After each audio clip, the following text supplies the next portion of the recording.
नमस्कार, मनीषा रेसिपीमध्ये आपले सगळ्यांचे स्वागत आहे. आज मी तुम्हाला दाखवणार आहे रगडा रेसिपी. त्यासाठी मी आदल्या रात्री वाटाणा भिजत घातलेला आहे आणि तो दुसऱ्या दिवशी आपल्याला बनवायचा आहे. तर आपला हा जवळजवळ 10-12 तास वाटाणा आपला छान भुजून तयार झालेला आहे. आता हा आपण कुकरला उकडून घेणार आहोत.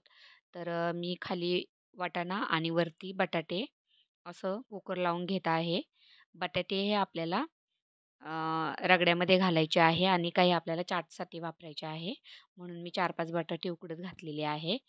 तर तुम्ही पाहू शकता वाटाण्यामध्ये पाणी घालून घ्यायचं आहे आपल्याला आणि त्यावर मी बटाटे पाणी न घालता असेच वाफळून घेणार आहे. तर आपला कुकर लावून झाला आहे, तो थंड झालेला आहे.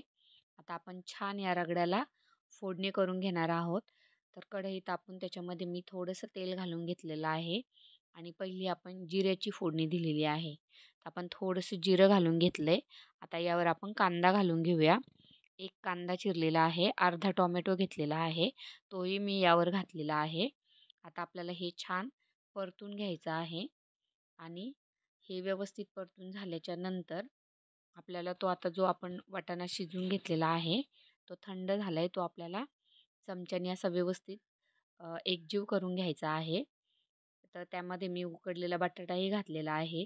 तुम्ही अर्धा किलो वाटाण्याला 2 बटाटे याच्यामध्ये घालू शकता.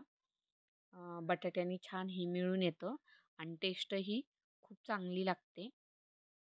तर अशा प्रकारे आपण चमच्याने तो जेवढा तुम्हाला कुस्करता येईल तेवढा तो कुस्करून घ्या. आता हे आपलं टोमॅटो आणि कांदा छान परतून झाला आहे. त्यावर मी हे सर्व मिश्रण ओतून घेतलेलं आहे आणि आता यावर आपल्याला मसाले घालायचे आहे. मी 1 चमचा हळद घातली.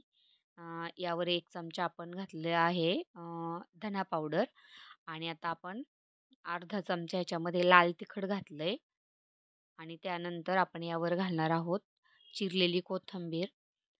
अर्धा चमचा आपल्याला जिरं पूड घालायची आहे आणि 1 चमचा आपल्याला चवीपुरतं याच्यामध्ये मीठ घालून घ्यायचं आहे. आता हे सर्व घातल्याच्या नंतर व्यवस्थित आपल्याला हे मिश्रण हलवून घ्यायचं आहे आणि आपल्याकडं जो मॅशर आहे त्याने आपण हे मॅश करून घेणार आहे व्यवस्थित.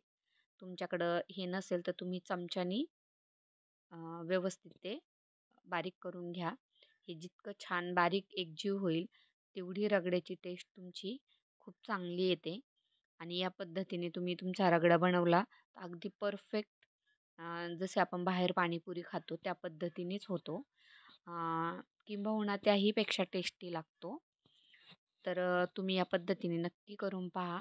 आता हा आपला रगडा मॅश करून झालेला आहे.